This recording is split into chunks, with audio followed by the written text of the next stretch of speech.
반갑습니다. 주부교실 담당 교육자 이창선입니다.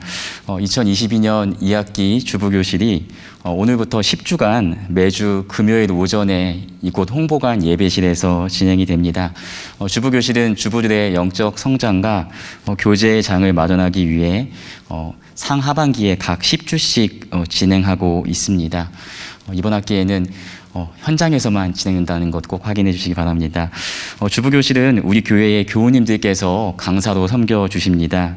강사님들께서 바쁜 일정 속에서도 주부 교우님들을 위해서 풍성하고 알찬 강의를 준비해 주셨습니다. 특별히 이번 학기에 참여하시는 모든 강사님은 주부교실에서는 처음 강의하시는 분들입니다. 모든 강의를 기대하는 마음으로 참여해 주시기 바랍니다. 이제 2학기 주부교실 첫 번째 강의로 섬겨주실 강사님을 소개하겠습니다. 건축 역사학자인 이영경 집사님께서 양아진의 선교사들은 어디에 살았을까 하는 주제로 강의해 주시겠습니다. 강사님 나오실 때 큰 박수로 환영하도록 하겠습니다.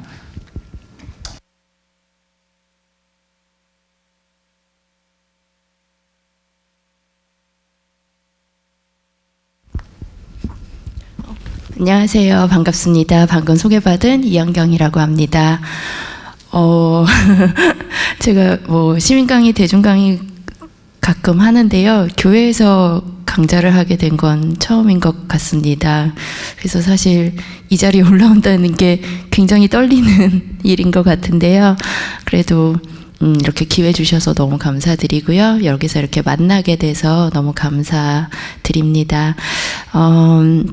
저는 오늘 도시와 건축으로 보는 선교사의 삶이라고 부제를 붙여놨는데요. 양화진에 계신 선교사님들이 어디에 사셨을까? 라고 하는 주제로 사실 제가 오늘이랑 다음 주랑 이제 2시간에 걸쳐서 이야기를 좀 해보려고 합니다. 저는 건축 역사, 도시 역사를 전공하고 있고요. 사실 이렇게 기독교 역사를 전공을 따로 한 건 아닌데, 제가 이제 근대 시기, 그러니까 개항 이후 시기를 공부를 하다 보니까, 이 공부를 하면서 굉장히 신기했던 것 중에 하나가, 딱히 제가 일부러 찾아 헤맨 게 아닌데 하다 보면 계속 선교사님들의 이름이 나오고 선교사님들의 공간에 대한 이야기가 나오고 하는 거예요. 그래서 그런 것들이 굉장히 좀 처음에는 신기했고, 근데 이제 나중에는 당연하구나 라는 생각이 들더라고요. 그분들이 이 땅에 오셔서 이렇게 한국의 근대화에 어떻게 보면 근대화라고 얘기할 수도 있고, 또 기독교라고 하는 새로운 문명, 새로운 종교와 문명이 들어오는 그 과정에서 굉장히 큰 역할을 했으니까 되게 당연하게 그분들의 흔적이 남아있을 수밖에 없구나라는 생각을 하게 되었습니다. 그래서 저는 오늘 그리고 다음 주 2번에 걸쳐서 말씀을 드리려고 하는데요. 오늘은 그 개개인의 집보다는 마을을 중심으로 말씀을 드리려고 해요. 선교사님들이 어떤 마을을 만들고 사셨고, 그 마을들에는 무엇이 있었고, 그리고 우리가 사실은 1876년에 개항을 하고, 서울을 기준으로 해서는 1882년 이후부터 외국 사람들이 이 안에 살 수 있게 됩니다. 이 안에 살 수 있게 되는데, 이 안에 살면서 자기네들의 동네를 만들어요. 그래서 일본인들은 저쪽 충무로, 지금 명동성당에 있는 그쪽 동네에 주로 진고개라고 불리던 그 동네에 주로 살았고요. 중국 사람들은 거기에서 바로 앞에, 그래서 명동이랑 소공동이랑 이렇게 연결되는 쪽, 그래서 지금의 중국 대사관이 있는 곳입니다. 중국 대사관이 원래 위안스카이의 집이었어요. 그래서 이제 그 동네에 자리를 잡고 살고요. 그럼 서양 사람들은 어디에 살았냐면 아마도 많이들 알고 계실 거예요. 시청 옆에 정동, 덕수궁 바로 옆에 그쪽 동네에서 살았거든요. 그런데 그 서양 사람들이 살았던 서양인 마을이 곧 선교사 마을이냐, 꼭 그런 거는 아니었어요. 처음에는 처음에는 그렇지 않았는데, 나중에 이제 점점 특히 일제강점기가 되면서 우리나라에서 사실은 서양인들은 별로 이렇게 뭐라고 해야 되나 이익을 볼 게 별로 없었어요. 일본이 너무 세니까. 예, 그래서 어떤 상업적 이익을 위해서 혹은 정치적 이익을 위해서 왔던 사람들은 다 떠나고요. 결국 남은 사람들은 서양인 선교사 분들이었던 거죠. 그래서 그 선교사 분들이 다양한 모습으로 의사로 선생님으로 예, 다양한 모습으로 이곳에서 있으면서 왜냐하면 일제강점기에는 특히나 어떻게 보면 모든 종교는 신토인 거죠. 예, 신토와 불교, 그러니까 메이지 천황을 섬기거나 뭐 불교 이런 게 이제 주로 일본의 종교였기 때문에 기독교가 사실은 박해를 받을 수밖에 없었던 상황들이 특히 이제 후반으로 갈수록 펼쳐지고 그래서 결국에는 선교사님들이 주로 하실 수 있었던 활동은 병원 그리고 학교를 통해서였습니다. 예. 그리고 오늘 이제 마지막으로 말씀을 드리려고 하는 거는 선교사님들도 힘드실 거 아니에요. 얼마나 지치고 여기 사실은 양화진 묘원의 이렇게 묘비를 보다 보면 굉장히 마음 아픈 묘비들이 있어요. 1살에 죽었고 2살에 죽었고 어린 아이들이 엄청나게 많이 죽죠. 물론 그 시기는 뭐 서양인들뿐만 아니라 영아 사망률 자체가 굉장히 높은 시기이긴 합니다. 그런데 그럼에도 불구하고 선교사님들의 자녀들이 어린 시절에 죽기도 하고 또 선교사님들도 과로로 혹은 풍토병으로 감염병으로 인해서 많이들 돌아가셨어요.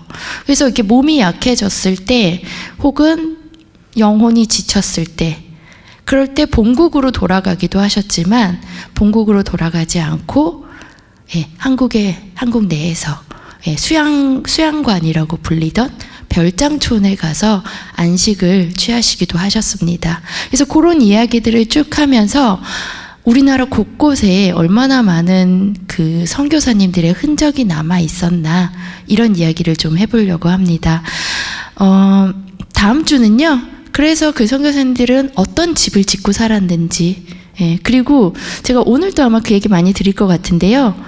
굉장히 생각보다 많이 남아 있습니다. 예, 많이 남아서 많은 수가 문화재가 되기도 하였고요. 문화재는 아니지만 여전히 잘 사용하고 있는 그런 건물들도 많습니다. 그래서 좀 어디가 그런 곳이 있는지 날씨도 좋은데 한번 방문해 보실 수 있도록 여기 근처에 굉장히 많거든요. 예, 근처에 굉장히 많아서 좀 안내도 해드리려고 합니다. 자, 조선이라고 하는 땅이 당시에 얼마나 멀고 또 낯선 땅이었을까부터 한번 생각을 해보려고 해요. 보통 결심이 아니고는 올 수 없었을 것 같아요. 사실 지금도 유럽까지 가려면 10시간 넘게 비행기를 타야 되고 미국까지 가려고 해도 그렇고요. 그 여정이 쉽지 않단 말이에요. 근데 당시에는 배를 타고 오시잖아요. 배를 타고 오시면 정말 몇 날 며칠을 배에서 기거하면서 이곳에 와야 하는데 이곳에 오는 여정이 멀 뿐 아니라 이곳은 굉장히 낯선 땅이라는 거죠. 예. 지금 이 지도가요. 1891년의 지도예요. 1891년에 나름대로 그 선교 지도를 만든 거예요. 그래서 이 색깔들이 각 그 곳들의 뭐라고 해야 되죠? 그 종교를 뜻합니다. 그래서 붉은색이 기독교 고요. 뭐 이런 식으로 이제 카톨릭, 그 다음에 이 회색 같은 게 이슬람, 그 다음에 이제 이쪽에 오면 주로 색깔이 나오는 게 불교, 뭐 이런 색깔이 채워져 있는데요. 앞에가 조금 더 잘 보이겠네요. 여기에서 보시면 한국은 여기에 있습니다. 한국은 여기에 있고 유럽이나 미국은 저쪽에 있죠. 혹은 이쪽에 있다라고 볼 수 있겠네요. 이렇게 해서 넘어오면 사실은 붉은 색깔 동네가 익숙한 동네예요. 근데 그 붉은 색깔 동네를 넘어서서 이렇게 와야 되는 거예요. 근데 1891년인데 여기에서 보면 붉은 점이 보이죠. 한국에도. 부산, 대구, 서울, 특히 평양 예, 당시는 이제 워낙 그 평양이나 북한 쪽이 선교가 활발했었습니다. 그거는 어떻게 보면 좀 당연했던 게요. 중국에서 가까우니까. 그래서 육로로, 특히 중국에는 이미 여기 이제 붉은 점들이 여기 쪼로로록 모여 있는데, 여기 쪼로로록 모여 있는 이유는 여기가 중국의 개항장들입니다.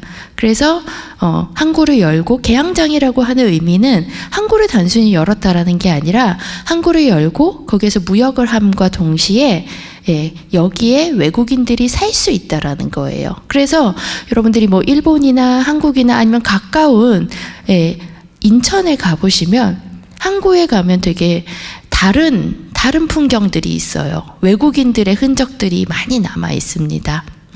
그래서 여기에 보면 이렇게 붉은 점들이 쭈르륵 모여 있는 데가 바로 중국의 그 개항장들이라고 얘기할 수 있고요. 뭐 중국은 사실은 그 이전부터 예수의 선교사들이 다 들어와 있었고, 그랬기 때문에 이렇게 해서 육로로 복음이 이렇게 전파될 수 있는 경로가 되었던 거죠. 아무튼 굉장히 먼 곳이었다는 거예요. 그래서 이 먼 곳에, 심지어 이 먼 곳인데 1904년에 러일 전쟁을 하면서 일본이 러시아를 이겨요. 그 의미는 무엇이냐면, 일본이라고 하는 신흥 제국이, 새로 만들어진 제국이, 아시아의 제국이, 유일한 제국이었죠. 제국이 서양의 제국을 이겼다는 의미예요. 그래서 사실은 1876년 이후, 82년 이후에 굉장히 많은 서양인들이 들어왔거든요.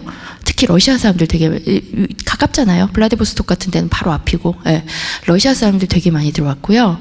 그 다음에 미국 사람들, 독일 사람들, 영국 사람들, 프랑스, 벨기에, 오스트레일리아 뭐 다 들어옵니다. 다 들어왔는데 1904년이 계기가 되어서 굉장히 많이 나갑니다. 굉장히 많이 나가고, 사실은 우리나라의 식민지는 정치적으로는 1910년에 시작되었다고 할 수 있지만, 뭐 경제적으로, 사회 문화적으로는 거의 1904년 이후, 1905년 이후에 이미 식민화는 진행되고 있었다라고 볼 수가 있을 것 같아요. 일본의 힘이 너무 거대해졌거든요. 그러면서 서양 사람들의 공간이나 서양 사람들이 하던 걸 다 차지해 가게 됩니다. 그래서 어떻게 보면 우리가 오늘 이야기하는 그 서양인 선교사님들의 마을이나 집들 같은 경우에는 처음에 이제 1880년대에 초반에 굉장히 많이 만들어져요. 80년대, 90년대. 이러다가 1904년 이후에 조금 이렇게 멈췄다가요. 조금 멈췄다가 다시 이제 일제강점기가 시작되면서 선교는 계속 되니까요. 이렇게 조금 더 계속 유지가 되는 경향들이 보이는데요. 아무튼 그러한 이제 상황에서 이 책은 이제 1920년에 나온 책입니다. 그래서 이 선교사님들, 그래서 더 이상, 그러니까 사실은 80년대, 90년대, 뭐 1900년대 초반까지 한국에 대해서 계속 소개하는 글들이 서양에 나가요. 왜냐하면 저기 가면 이런 걸로 돈 벌 수 있어. 주로 이런 거죠. 상인들을 위주로. 그랬는데 이제 그 이후가 되면 서양의 조선은 그냥 일본의 속국이지 큰 의미는 가지지 않았거든요. 그럼에도 불구하고 계속 선교 쪽에서는, 교회, 기독교 쪽에서는 계속 이러한 책들이 만들어지고 한국을 소개하는 글들이 나옵니다.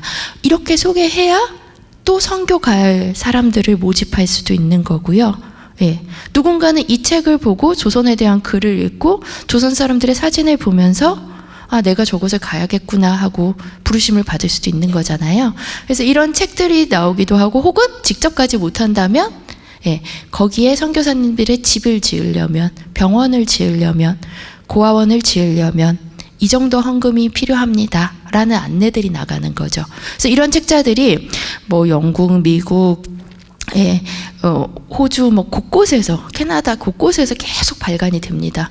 그중에 제가 좀 재밌게 봤던 책은 이 책이었는데요. 1920년에 나온 책이고요. 선교사들을 위한 뭐 선교의 핸드북이라고 하는 제목으로 써져 있죠.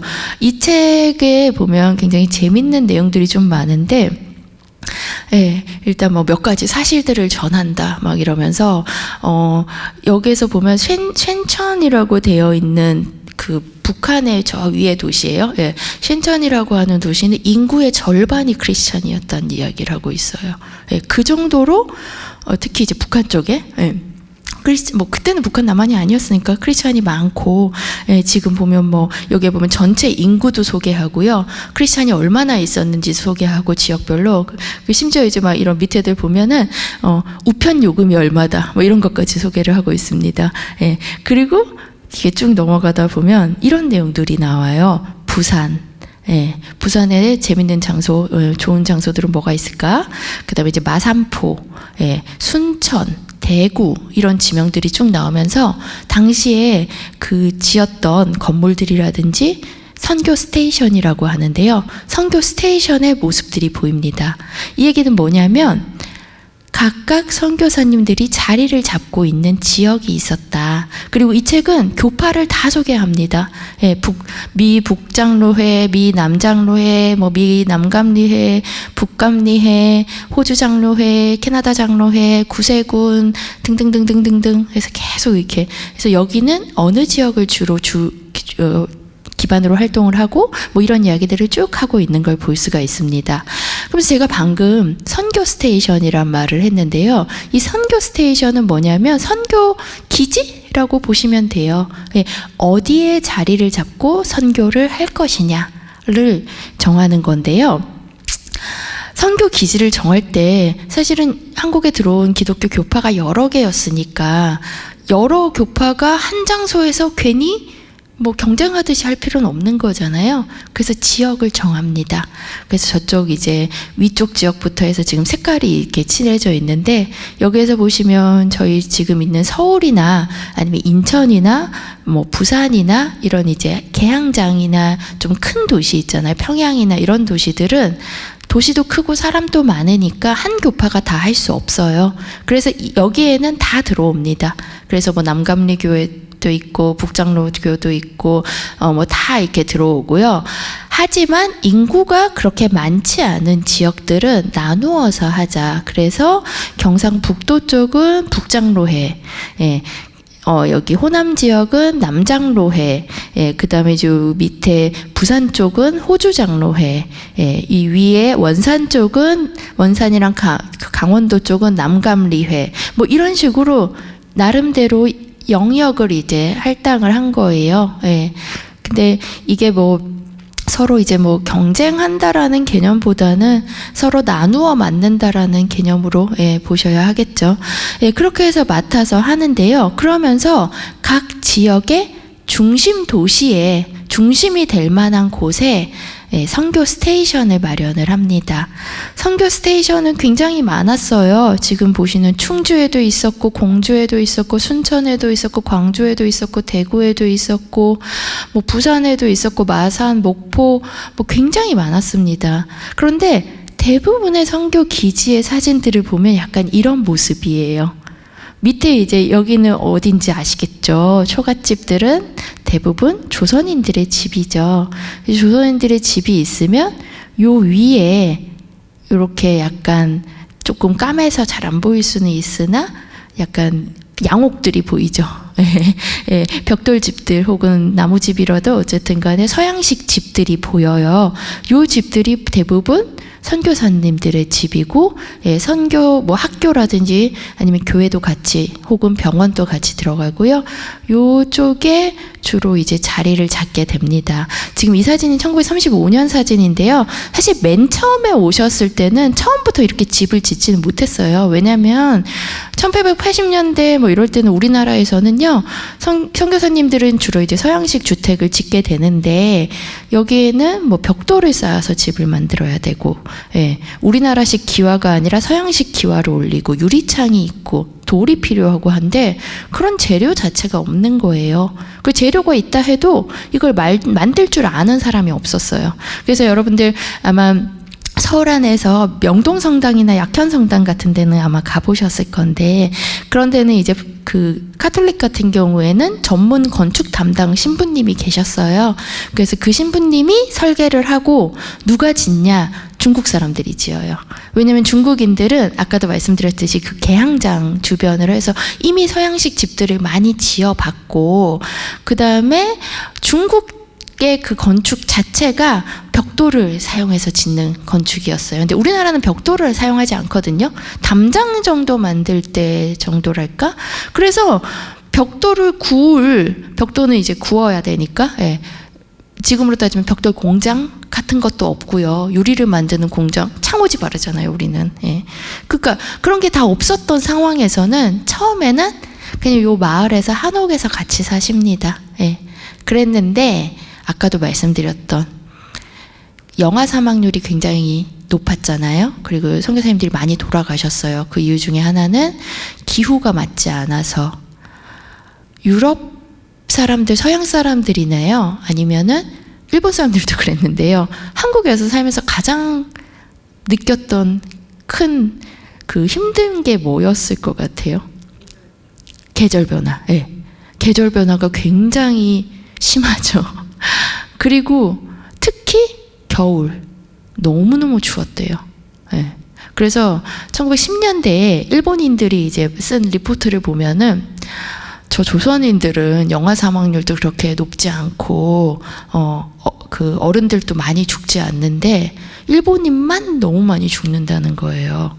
그러면서 그 이유를 막 분석하는데 첫 번째는 저들에게는 타고난 강함이 있다. 그래서 엄청 튼튼한 사람들이다.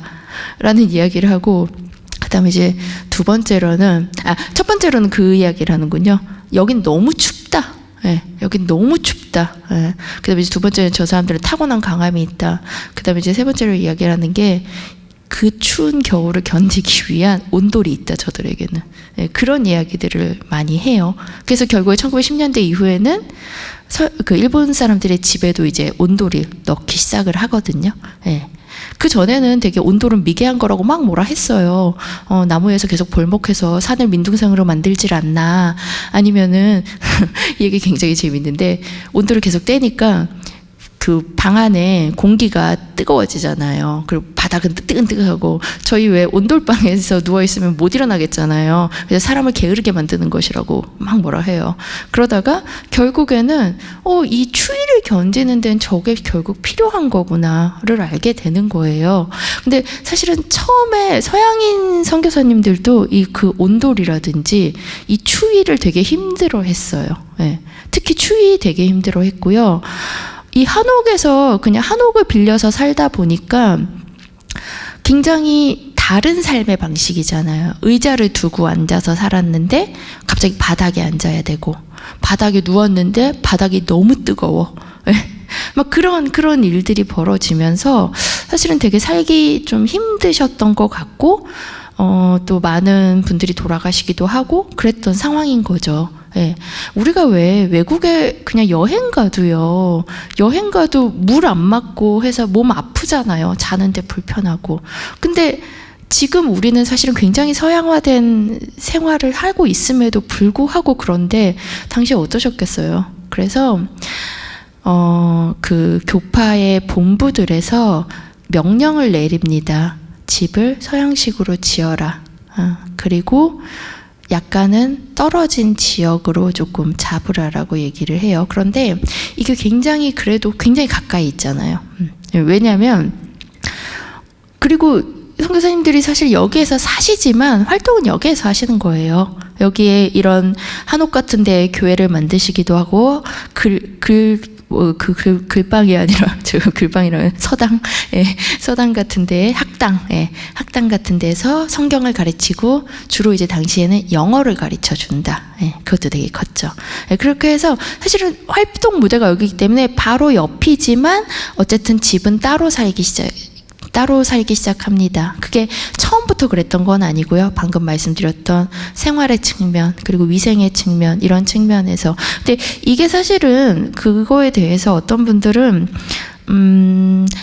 조선인들은 위생적이지 않고 덜 미개한 거고 서양화되지 않았다라는 거에서 어떤 차별의식을 드러내는 거다라고 하기도 하는데요. 사실 저는 좀 그건 아닌 것 같아요. 그냥 다른 거죠. 달랐고 선교사님들이 일을 하시는 시간도 있지만 휴식을 하는 시간도 필요한 거잖아요. 그랬을 때 그 휴식처만큼은 충분히 다음날 일할 힘을 얻을 곳이 되어야 하는 거죠. 그 힘을 얻을 곳은 나에게 편안한 장소. 예. 여기 계신 선생님들도 교우님들도 다 막 그러실 거예요. 우리 집에 가야 가장 편하잖아요. 아무리 좋은 데 갖다 놔도 내가 편안한, 내가 사용할 수 있는 주방 도구가 있고 내 침대에 침상이 있고 한 그곳이 가장 편한 곳이니까요. 나에게 익숙한 것. 그리고 나의 아이들이 편안하고 안전하게 자랄 수 있는 곳. 네. 그래서 이렇게 주로 이렇게 조선인 마을의 바로 옆에 이렇게 만듭니다. 근데 이게 사실 되게 그러니까 다른 서양인들이랑은 좀 다른 방식이었다라는 거가 선교 스테이션의 특징 중에 하나라고 생각할 수 있는 것 같은데요. 예를 들어서 대표적으로 인도는 영국의 식민지였죠. 인도 같은 경우에는 인도도 워낙 인구도 많고 물도 많고 하니까 영국 사람들이 식민지화해서 여기를 엄청 가는데 계속 이렇게 병에 걸리는 거예요. 그래서 영국 본국에서 이렇게 아예 떨어져서 살라고 해요. 네, 그래서 저희는 그거를 그냥 식민지 도시론이라고 이렇게 부르는데, 그러면서 인도에는 델리가 있고 뉴델리가 있어요. 델리는 원래 인도 사람들이 사는 동네, 뉴델리는 서양인들이 살기 위해서 만든 동네. 그런 식으로 아예 이격을 해버려요, 다. 예. 그래서 물도 따로 쓰고요. 다른 물 먹고요. 예. 완전히 다른 환경에서 살거든요. 근데 선교 스테이션은 그렇진 않았어요. 항상 조선인 마을의 가장 가장 근처에 자리를 잡습니다. 여기는 순천 선교 컴파운드라고 하는데요. 예. 여기에서도 보시면 여기가 이제 요 주변, 요쪽이 이제 조선인 마을이 순천에 가장 읍성이 있었던, 예, 그 읍성이 있었던 중심지가 있고요. 그 읍성을 둘러싸면서 약간 산 쪽으로 집들이 자리가 잡습니다. 예, 이 집들이 바로 선교사 주택, 그리고 매산학교라고 하는 학교, 예, 그 다음에 이제 뭐 교회, 알렉산더 병원이라고 하는 병원, 이런 것까지 자리를 잡아요. 그래서 여기에서 보시면 1920년대 순천 선교부 사진을 보시면요, 여기 이제 글자들이 쭉 써져 있는데 학교, 기숙사, 병원, 그리고 선교사님들의 집, 이런 것들, 그리고 학생들 살기 위한 기숙사, 이런 것들이 쭉 있었던 걸 볼 수 있죠. 그런데 하나 더 볼게요. 서울에는 여러 선교 기지들이 있다고 했죠. 그래서 여기 같은 경우에는, 죄송합니다, 서울 한 장이 더 있었구나. 네, 대구예요. 그래서 대구도 마찬가지로 사진이 조금, 흑백 사진은 잘 안 보이지만 밑에 이제 조선인들의 집이 있고 위에 요게 지금 선교사님들 이름 써놓은 거거든요. 위에 집들이 쭉 이렇게 놓입니다. 서울이에요. 여기는 서울의 연지동 경신학교가 있던 약간 종로 쪽이에요. 예, 그쪽 동네인데 여기 보면 선교사님들이 집이 1, 2, 3, 4 이렇게 쏘져 있는, 여기에 쭉 있고 밑에는 여전히 조선인들의 집이 쭉 있죠. 조선인들의 집 특징이 보이세요? 다 초가죠. 예, 막 기와집 막 엄청 잘 사는 집 동네 옆에 자리 잡았던 게 아니고요. 그 다음에 이제 여기는 사직동이에요. 이 집들은 제가 다음 주에 조금 더 이렇게 자세하게 설명을 해드릴 건데요. 이 집들은 아직 이 집은 아니고 새로 지은 집이긴 하지만 남아 있습니다. 이 동네는, 예, 하디 선교사님이 사셨던 곳이에요. 예, 여기는 남감리교의 그 선교 그 기지라고 이야기할 수 있고요. 근데 이런 걸 지금 쭉 보시다 보면 좀 공통점이 보일 거예요. 앞에 초가가 있고 뒤에 선교사님들의 집이 있는데 선교사님의 집들은 상대적으로 조금 높은 곳에 있죠. 예. 한국 사람들은요, 조선시대까지 산 위에 집을 안 지었어요. 우리나라는 산 위에 집을 안 지어. 뭐 여러 가지 이유가 있겠지만 사실은 뭐 평평한데 집 지을 때 있는데 굳이 왜 짓겠어요. 그리고 우리나라에서 집을 지을 때 자리를 잡는 방식은 뭐 여전히 사람들이 좋아하는 방식이죠. 배산임수. 산은 뒤에 두는 거지 내가 산 위에 올라가서 사는 게 아니에요. 그리고 또 좀 유교적인, 이유도 있었는데요. 궁을 내려다 보이게 살면 안 돼요. 그 누구도. 읍성이라고 하면, 각 도시라면 관아가 내려다 보이면 안 돼요. 예. 그 내려다 보인다는 거 되게 불경한 거죠. 예.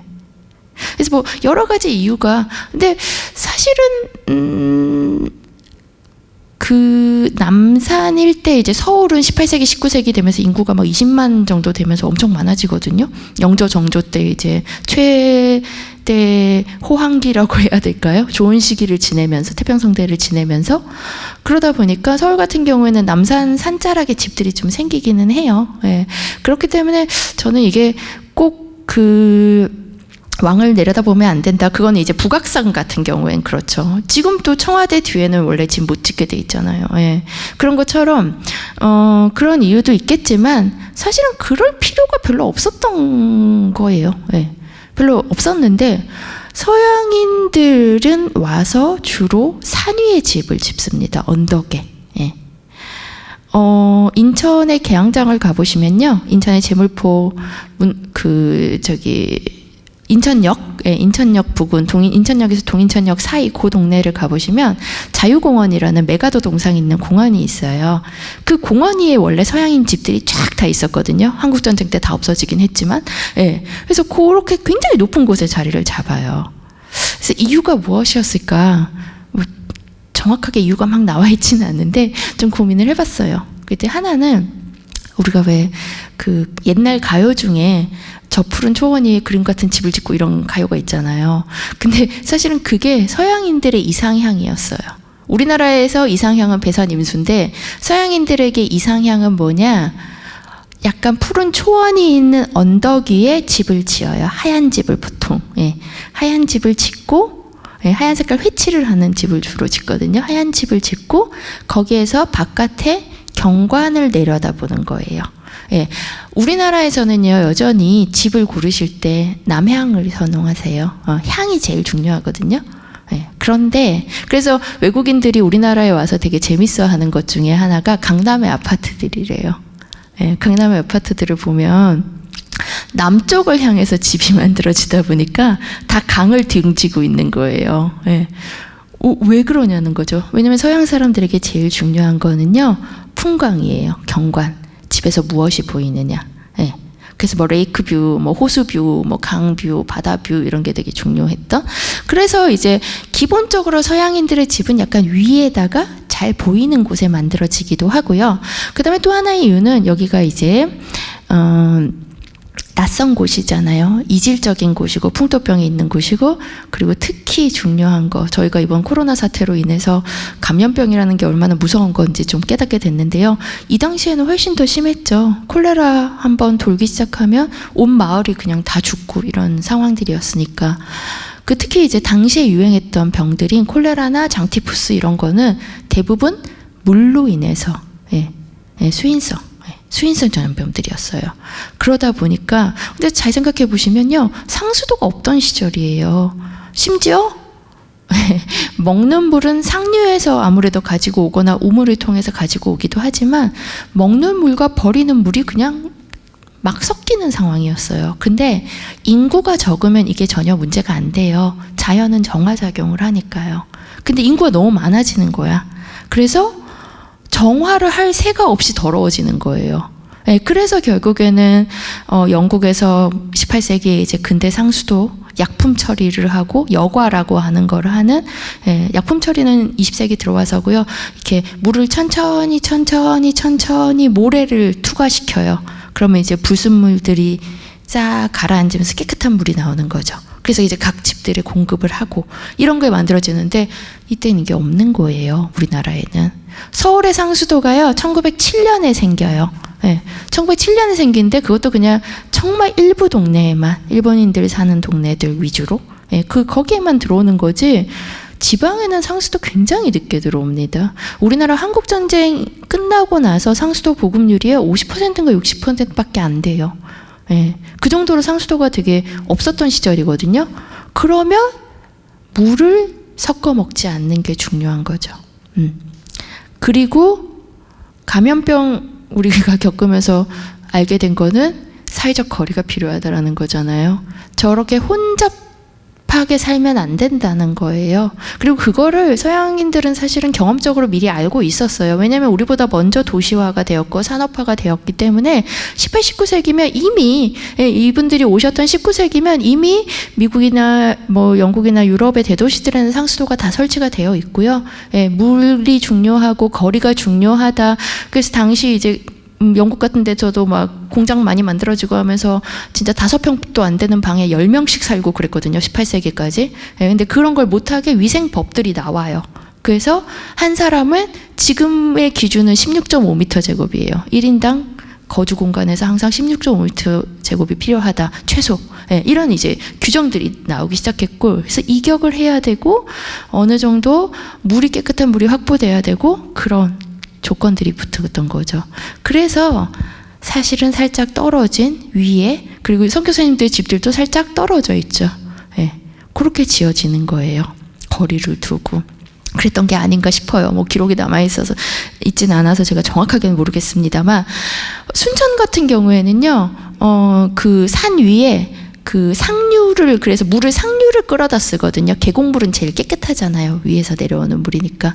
그래서 순천에는 그 순천 선교사님들 그 마을에 상류를 끌어다가 자체적으로 만든 간이상수도가 남아있기도 합니다. 예. 그래서 그런 것들을 봤을 때 아마 그래서 이런 마을들을 만드셨겠구나라는 예상을 할 수가 있는 거죠. 자, 이런 선교 스테이션이라고 하는 게 사실 20세기 중반, 그리고 사실은 1960년대, 70년대까지도 유지가 됩니다. 예, 한국전쟁 이후에도 많은 선교사님들이 오셨으니까요. 예, 이렇게 이제 계속 유지가 되었는데요.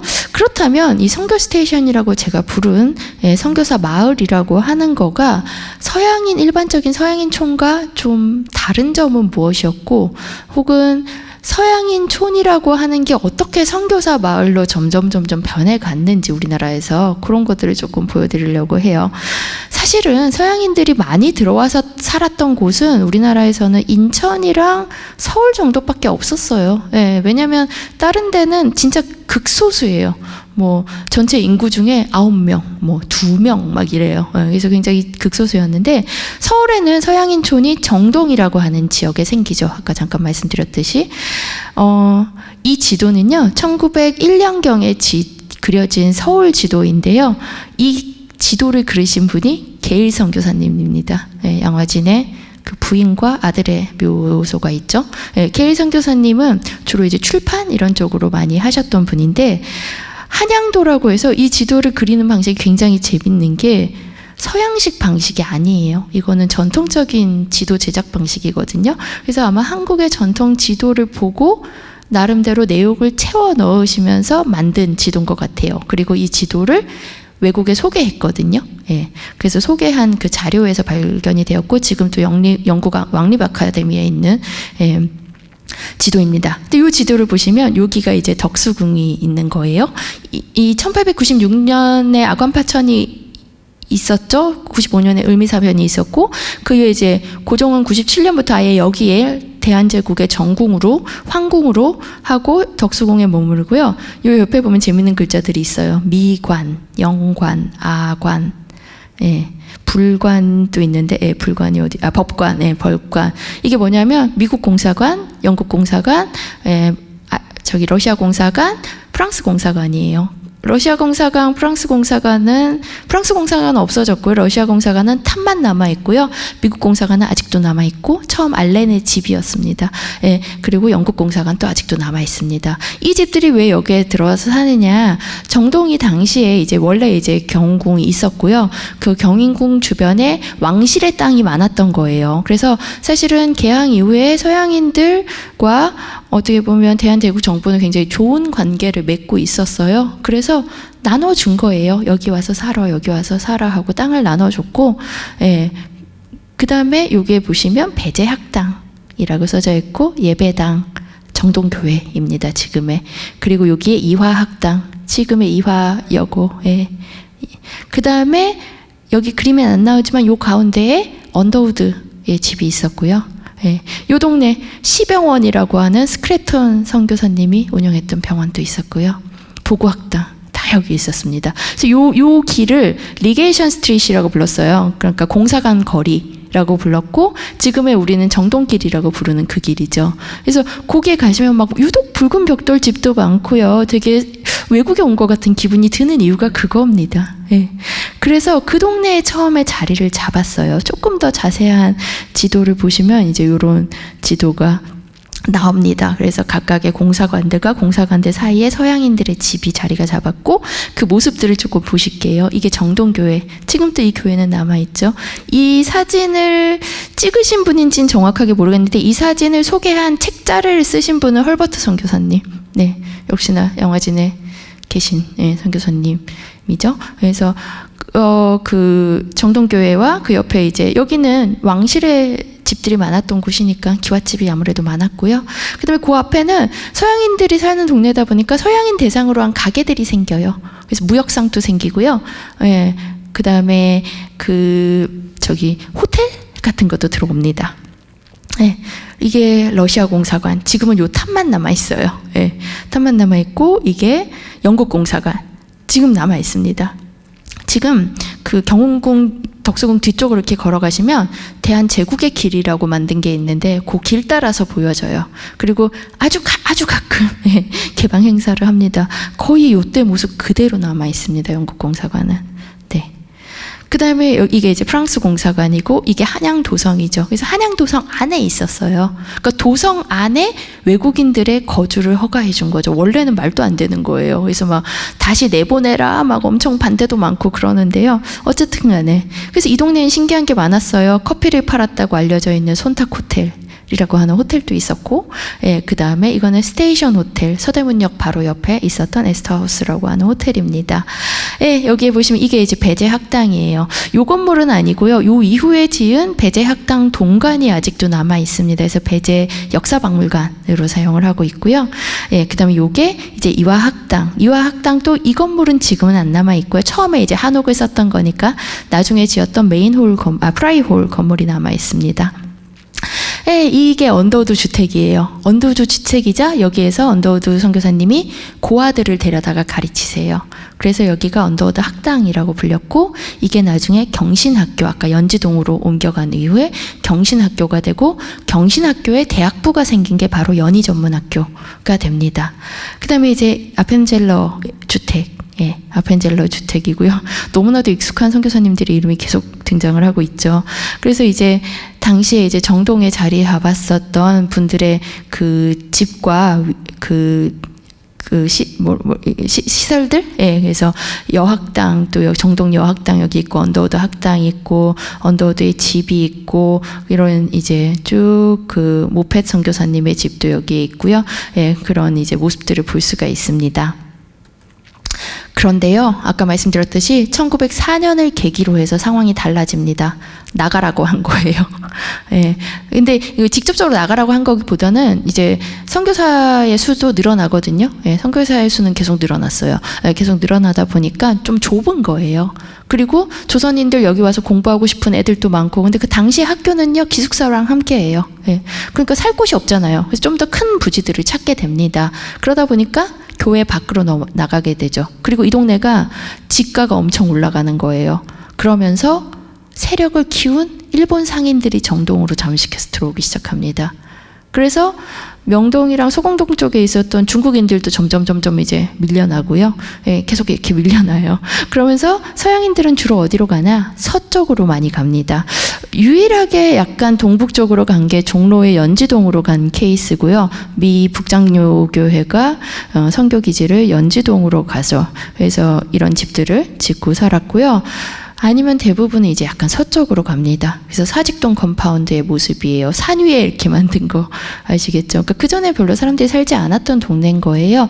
산 위에 지금 이런 집들이 보입니다. 그래서 남감리교는 사직동으로 갔고요. 그래서 제가 좀 쭉 표시를 해봤더니 지금 여기가 이제 종로고요. 여기가 이제 경복궁이에요.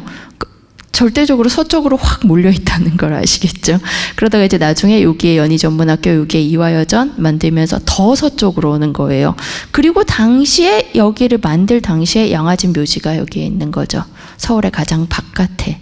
우리나라에서는, 한국에서는 묘지를 도성 안에 만들 수 없었어요. 예, 시체는 도성 안에 있으면 안 돼서 예전 같은 경우엔 여기가 이제 수구문이라 불렸어요. 시체가 나가는 문. 예, 그래서 그 문을 통해서 도성 밖으로 나가서 묘지로 가는 그런 게 있었을 정도로. 그래서 서쪽으로 완전히 이제 몰리게 서울 같은 경우에는 이렇게 됩니다. 그러면서 서양인들의 동네가 공사관들도 나중에 다 이제 대한제국이 없어지는 거니까 일본에 포함이 되는 그 공사관 다 없어지거든요.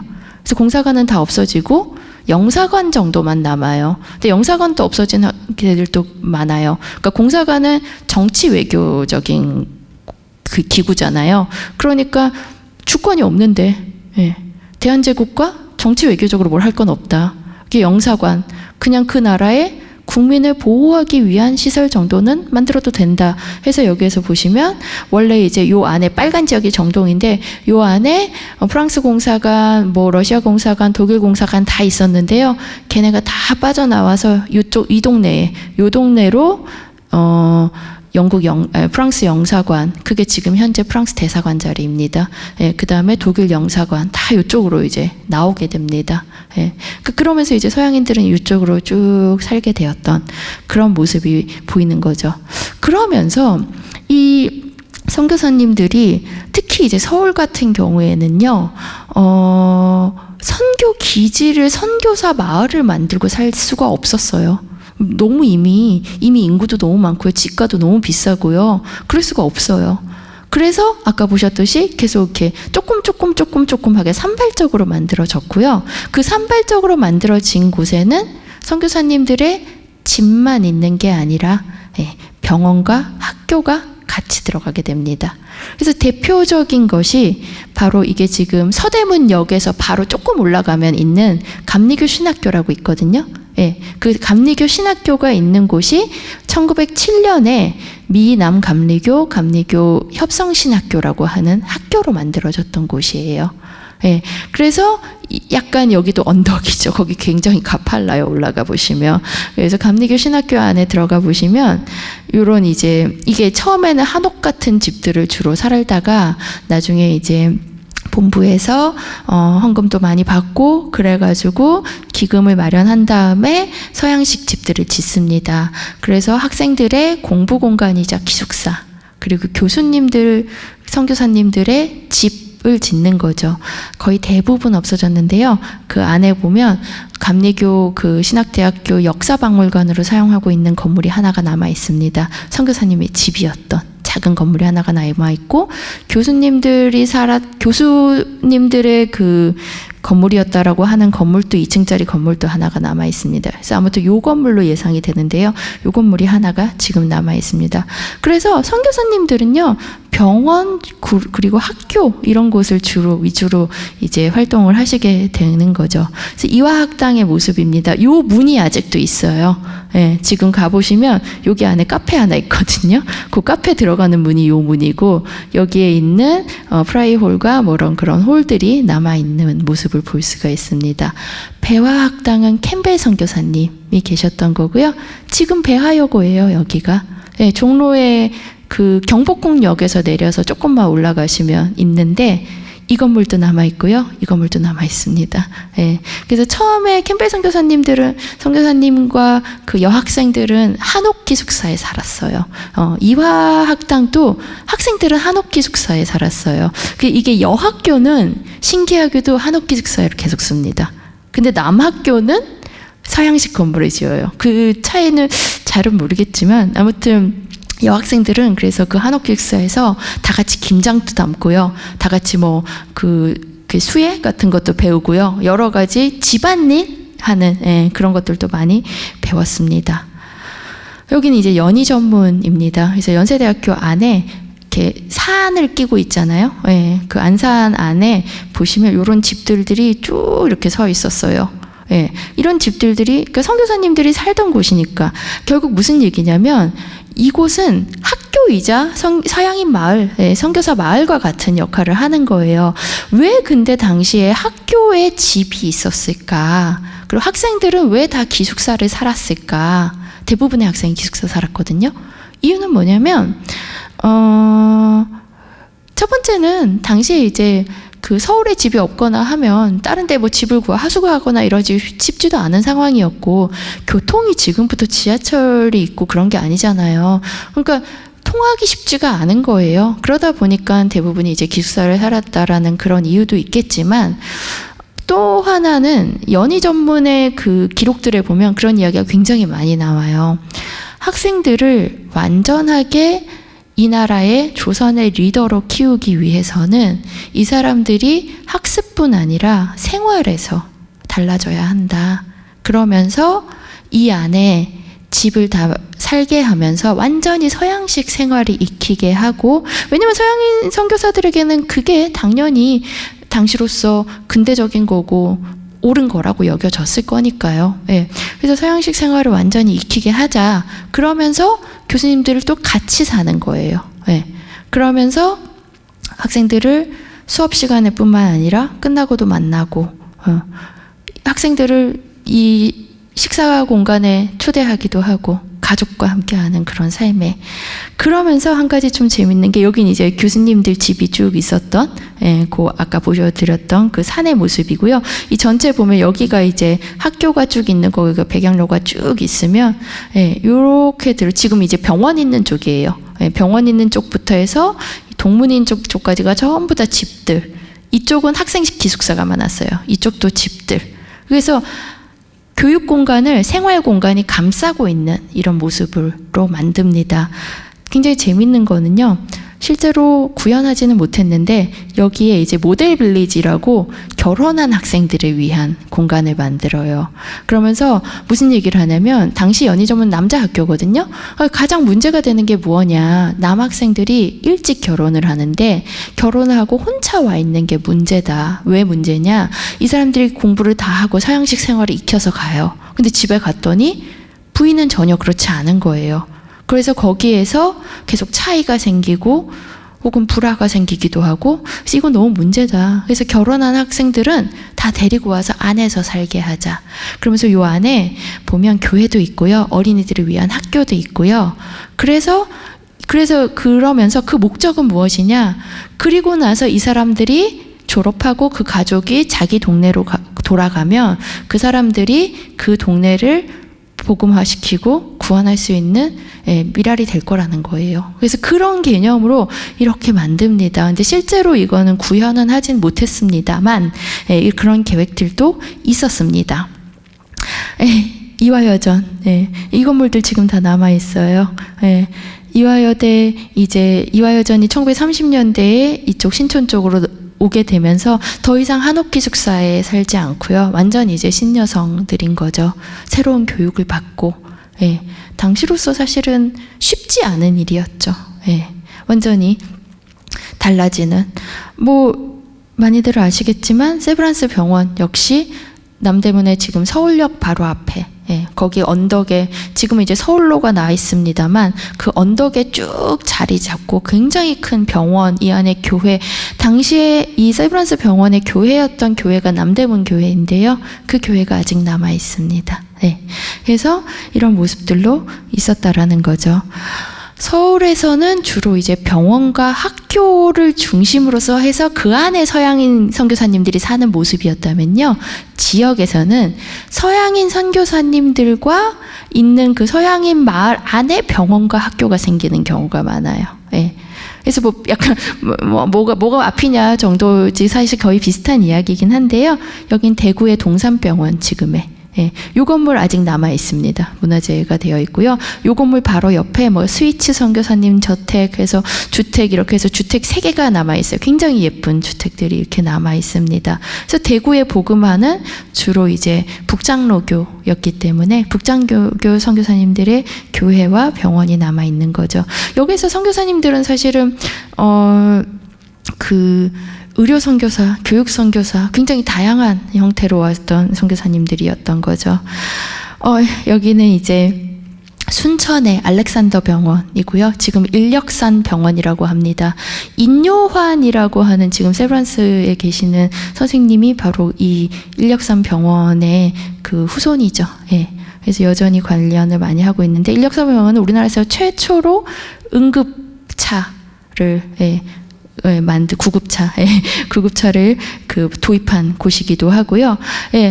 이 건물들은 사실 거의 없어졌지만 건물 하나가 지금 남아 있고요. 그리고 여전히 병원으로 사용을 하고 있습니다. 그런 식으로 지금 순천병원부터 해서 알렉산더 병원, 지금 병동이 남아 있어요. 이런 식으로 계속 변화하였지만 그 자리를 계속 지키면서 어떻게 보면 의료기관으로 역할을 했던 거죠. 당시 선교 의료기관이 중요했던 이유는요. 일본인 의료기관, 일본 제국에서 만든 자해의원이라고 하는 의료기관들이 동네마다 있었는데 지금으로 따지면 공립병원, 공공병원인데 그 병원들은 차별이 있었어요. 그래서 일본인 환자랑 조선인 환자는 따로 받았어요. 입구도 다르고요. 예. 그리고 뭐 아무튼 굉장히 많은 차별이 있었기 때문에 쉽게 진료를 받을 수 없고 했었는데 이 선교사 병원은 무조건 조선인 대상이었습니다. 그렇기 때문에 굉장히 중요한 의미를 가질 수밖에 없었죠. 그리고 또 하나 나병 환자들을 위한 순천 선교부에서 만들었던, 조금 여기는 위치가 떨어지긴 한데요, 여수에 애양원을 만듭니다. 지금도 여수에 가면 애양원이 있죠. 그 애양원이 시작이 바로 당시에 만들어졌던 순천 선교부의 애양원입니다. 그래서 남자 병사, 여자 병사의 모습이고, 요 이제 동네의 모습을 보면 굉장히 컸어요. 그래서 그래서 어떻게 보면 당시 나병 환자들을 수용하는 곳이, 그러니까 계신 곳이 두 곳이 있었어요. 하나는 소록도. 소록도는 어떻게 보면 잡혀가는 곳이었던 거고요.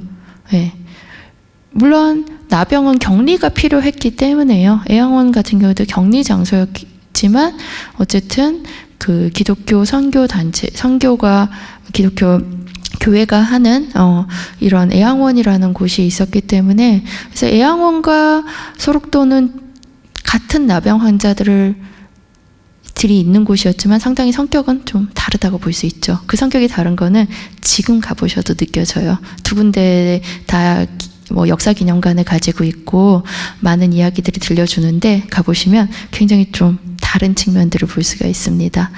애양원이 어떻게 보면 아픈 이들을 위해서 만든, 조금 격리되어 있는, 약간 떨어져 있는 그런 장소였다면, 아까 처음에 말씀드렸던 선교사님들은 힘들면 어디에 가서 쉬었을까? 첫 번째로 여기는 이제 순천 선교부에서 만들었던 남장로교죠. 남장로교회가 만들었던 건데요. 지리산 노고단에 수양관을 만들었습니다. 그래서 아예 산이 깊은 곳에 가서 쉬실 수 있게 한 거예요. 여기에 보시면 이제 집들이 이렇게 삐죽삐죽 올라와 있는 모습이 보이죠. 그래서 여기 등고선을 보시면 얼마나 험한 산인지 아시겠죠? 이게 좁을수록 경사가 가파르다라는 거거든요. 그래서 이런 집들이 쭉 이렇게 셌어요. 집들의 모습은 이런 작은 집들이고요. 놀랍게도 아직도 꽤 많은 수가 남아 있습니다.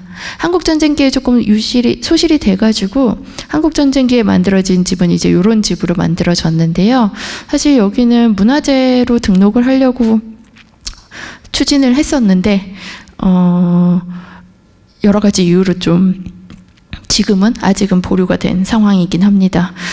요런 이제 삼각형의 약간 캐빈 같은, 오두막집 같은 걸 지은 거예요. 그래서 여기에 와서 일종의 리트리트하는 시간을 가지는 거죠. 휴양하면서 자연에서 하나님을 다시 만나고 하는. 그래서 일종의 선교사 수양관이자 선교사님들의 별장. 그리고 각각의 별장을 가진 선교사님들은 그 교파에 소속되어 있는 선교사님들에게 이 집들을 이렇게 하나씩 줬었던 거죠. 또 한 군데가 있는데요. 여기는 어디냐면 대천이요. 대천 해수욕장 아시죠? 아마 한 번씩은 다 가보셨을 건데, 대천 해수욕장에 잘 안 보이는데 해송 있는 그 소나무가 울거진 그 숲 쪽에 이렇게 집들이 쫙 있습니다. 지금 또 여기 대천 수양관이 있어요. 있고 여기에도 보면 거의 이렇게 마을처럼, 그래서 바다, 소나무, 생각만 해도 굉장히 좋은 장소들이죠. 그래서 여름에 이곳에 가서 많이 쉬셨다고 해요. 다음 주에 좀 보여드리려고 하는데요. 뭐 선교사로 파송받은 건 아니었지만 우리나라의 3.1 운동을 알렸던 엘버트 테일러라고 하는 기자가 있는데, 그 기자의 집이 여기 서울의 사직동 저쪽 위로 송월동 쪽으로 올라가면은 딜쿠샤라는 이름으로 남아 있거든요. 근데 그 엘버트 테일러도 여기에 와서 여름을 보냈다라는 얘기가 있더라고요. 그래서 거기에 보시면 되게 재밌죠. 한옥처럼 만든 2층 집이에요. 이게 이제 해빈원이라고 하는데, 여기는 언더우드 선교사님의 별장 아직도 남아 있습니다. 그 다음에 여기는 와이스라고요. 한국전쟁 이후에 그 한국에 와서 그 연세 의료원을 만들면서 의료사 선교에 이제 헌신하셨던 선교사님이 계시는데, 와이스 박사님의 별장이 또 여기에 있었고요. 지금 또 꽤 많은 수가 남아 있습니다. 대부분 이런 이제 오두막집 같은 형태로. 그래서 이 두 곳이 굉장히 잘 남아 있고 한데 좀 보존 상태가 아무래도 너무 오래되다 보니 100년 정도 된 나무집들은 버티기가 힘들죠. 그래서 조금 우려가 조만간 막 펜션 만든다고 막 리조트 만든다고 다 밀어버리지는 않을까 저는 굉장히 사실 좀 걱정이 되는 장소이기도 합니다. 그래서 이런 것들은 진짜 아마 기독교 교인들도 잘 모를 것 같아요. 그래서 좀 관심을 가져야 하지 않을까 하는 그런 생각이 들기도 합니다. 자, 그래서 오늘 저희는 서양의 선교사들은 어디에서 살았을까? 그 어디에서 살았냐가 결국에는 당시에 그 삶이 어땠는지를 보여주는 것 같아요. 그래서 어떤 곳들이었을까? 네. 이격된 곳이 아닌 조선인들이 바로 옆에 있었고 그곳에 병원과 학교를 만들었고 그리고 그 병원과 학교들은 지금도 남아서 여전히 그 흔적들을 보여주고 있고 그 정신들을 이어가고 있다는 거죠. 그래서 오늘은 제가 과거 이야기를 주로 많이 했는데요. 그럼에도 불구하고 우리 도시 곳곳에 많이 남아있는 선교사 마을들의 흔적들을 볼 수 있다라고 말씀을 드렸어요. 제가 다음 주에는 좀 더 구체적으로 이 동네 근처에도 굉장히 많거든요. 그래서 서울에, 광주에, 목포에, 순천에, 뭐 대전에 진짜 많이 남아 있습니다. 대천에 뭐 곳곳에 남아 있었던 주택들을 시간이 1시간이라 사실 많이는 소개 못하겠지만 그래도 이제 사진 보여드리면서 이런 곳들이 있으니까 그래서 날씨 좋고 뭐 단풍 들면 많이들 여행 다니시잖아요. 그럴 때 이런 데 한번 들려보시고 어떻게 사셨는지 한번 기억도 해보시고 그러시면 좋을 것 같습니다. 네, 오늘 감사합니다.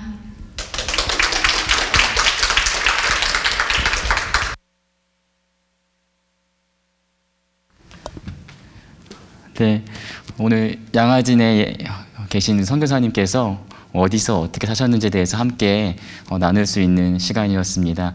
저희가 양화진에 있다 보면 그 선교사님들의 묘지만 봐서 돌아가신 그 장면밖에 모르는데 오늘 귀한 강의를 통해서 그 선교사님들이 어디에 있었는지를 분명하게 알 수 있었습니다.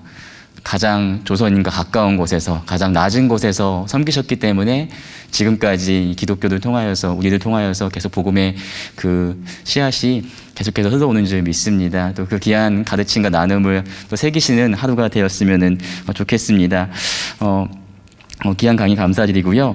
다음 주에는 오늘 강의해 주신 이현경 집사님께서 양화진의 선교사들은 어디에 살았을까라는 주제로 두 번째 강의를 해주십니다.